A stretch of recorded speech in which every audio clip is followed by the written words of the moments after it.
ખાવડાની અંદર મોટી સંખ્યામાં અહીંયા દારૂ વેચાય છે કંપનીમાં જે જોઈ પોલીસ એમને છૂટ જ આપેલો છે, ખુલ્લેઆમ વેચે છે. ખાવડા પોલીસ છૂટ આપેલો છે એમને, ને ખાવડા પોલીસના જે કર્મચારી છે એમના સાથે મળેલા છે.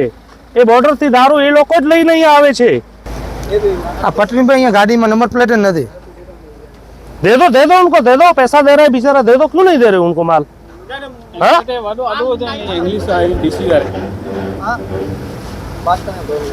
नहीं, बात करने का जरूर नहीं है. उसको बोलो उसको बोलो कोटड़ा सरपंच है इसाक समा.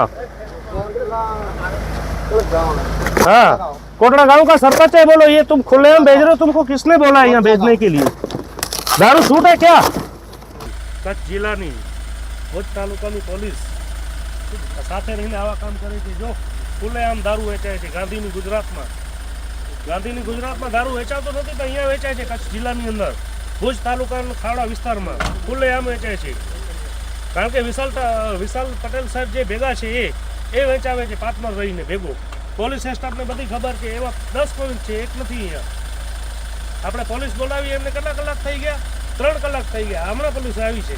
તો અહીંયા કેમ આવડું બધું દારૂ મળે છે ખુલ્લેઆમ? એના માટે મળે છે કે પોલીસ એને ભેગી છે. વિશાલ પટેલ ખાવડા વિસ્તારના પીઆઈ છે, પછી હિતેશ ગોર છે, પછી એમના જોડે જેસ છે, એ જોડે છે. એ અહીંયાથી બોર્ડરની અંદર દારૂ કેમ આવે છે?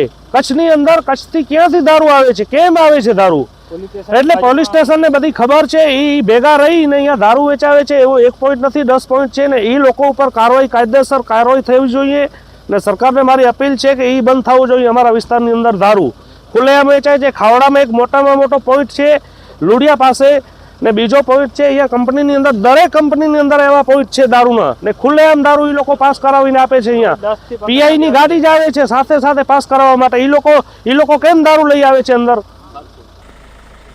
આ ગુજરાત છે, સ્કેનર સાથે દારૂ. ભાઈ દારૂ લ્યો, ઓનલાઈન પેમેન્ટ કરો.